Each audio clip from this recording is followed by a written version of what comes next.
जय महाकाल दोस्तों, कैसे हैं आप सब। तो इस समय मैं जैस में आ चुकी हूँ अपनी बिट्टू के पास।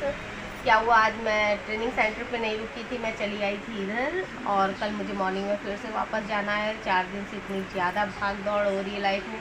और देख रहे हैं एकदम हुलिया मेरा कितना सुंदरीकरण हो चुका है। रायबरेली उसरू घूमते घूमते, और आज तो अमेठी दर्शन भी कर लिए हैं। तो मेरे सफ़र की शुरुआत होती है सुबह 7:30 बजे। रोडवेज का सफ़र था मेरा, जहाँ की आगे चल के कुछ विवाद होने के कारण थोड़ी ही दूर पे हमें रुकना पड़ा और काफ़ी टाइम हमारा बर्बाद हो गया था, क्योंकि भैया के साथ थोड़ी सी लड़ाई हो गई थी। तो यहाँ पे पूरी कानूनी कार्रवाई हुई थी। इसके बाद हम लोग चले गए थे कोतवाली।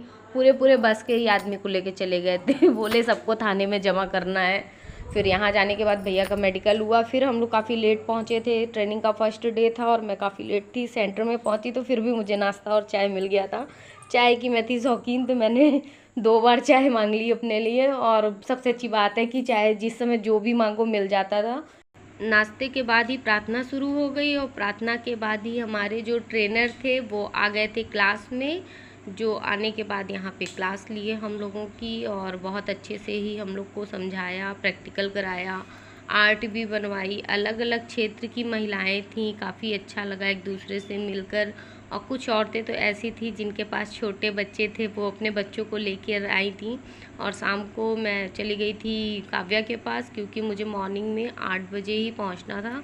जहां आते ही मैंने सबसे पहले दीदी से बोला मेरी थ्रेडिंग आप बना दीजिए, क्योंकि मैं गांव क्षेत्र में रहती हूँ, यहाँ ये व्यवस्था नहीं हो पाती है। इसके बाद ही मैंने अपना रात में जो सामान मुझे पैक करना था कर लिया था, और जो बचा कुचा सामान रह गया था वो सुबह मॉर्निंग में ही मैं शॉप पे पहुंच गई थी। तो जो दीदी ने मुझे दिया, जब भी जाती हूँ दीदी कुछ ना कुछ मुझे देती ज़रूर है। फिर मैंने कर ली अपनी पैकिंग, क्योंकि मुझे मॉर्निंग में जल्दी निकलना था। और मैं इस चक्कर में थी कि मैं बिट्टू की वैन से घर से चली जाऊं, क्योंकि वैन का टाइम जो है वो बस से पहले ही आ जाती है। तो इधर मुझे रियान के जो बस वाले थे वो भी, उनसे मैंने रिक्वेस्ट की कि भैया मुझे लेके चलिएगा, तो वो मान गए। तो निगोहा तक मैं रियान की वैन से आई। उसके बाद मुझे मिल गई थी रायबरेली की बस।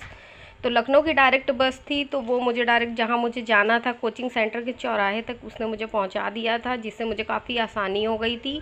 और मैं टाइम पे अपने जो कोचिंग क्लास क्या सॉरी ट्रेनिंग सेंटर है, वहाँ मैं टाइम से अपने पहुँच गई थी। पूरा दिन था, लास्ट डे था। लास्ट डे बिताने के बाद पूरा ब्लॉग तो इसमें शायद नहीं आएगा, थोड़ा आगे भी आएगा। तो कार्यक्रम के द्वारा हमें समझाया गया। तो ये ब्लॉग यहीं तक, मिलती हूँ अगले ब्लॉग में।